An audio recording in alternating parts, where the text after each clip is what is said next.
আমার একটা হৃৎপিণ্ড, সেটাই আল্লাহ নিয়ে গেছে। পরশুদিন বলছে, বাবা আমার একটা বরকা কিনে দাও। আমার স্যান্ডেলটা দেখেন 3 বছর পুরাতন ছেঁড়া, কিন্তু আমি আমার স্যান্ডেলটা পাল্টাই না, সেলাই করে নেই, কিন্তু আমার বাচ্চাদেরকে আমি কষ্ট পেতে দেই না। শুধু একবার বলছে, বাবা লেচে খাবো। আমার মেয়ের মোবাইলে আমার না হলে 500 ছবি আছে।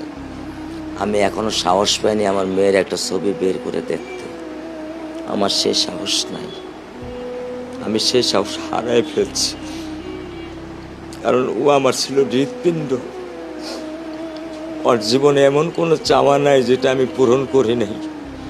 পরশুদিন বলছে, বাবা আমার একটা বরকা কিনে দাও। আমার চাচতো ভাই বললো, ভাই ইসলামপুর থেকে 300-400 টাকায় পাওয়া যায়। আমি সাথে সাথে মিনি মার্কেট থেকে আমি 1000 টাকা দিয়ে আমার মেয়েকে বরকা এনে দিচ্ছি। আমি দরিদ্র, ভাঙা বাসায় থাকি, কিন্তু আমার সন্তানদেরকে আমি কখনোই দারিদ্রতার স্বাদ পেতে দেইনি।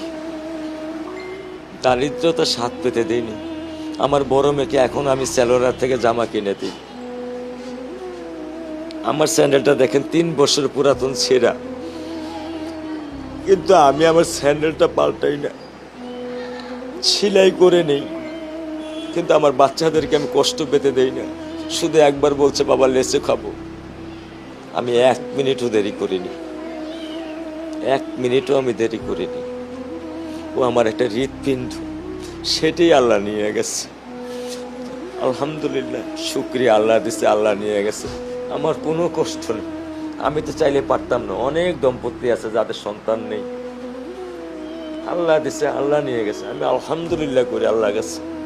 আমার কোনো কষ্ট নেই, আমার কোনো কষ্ট নেই। ঠিক আছে।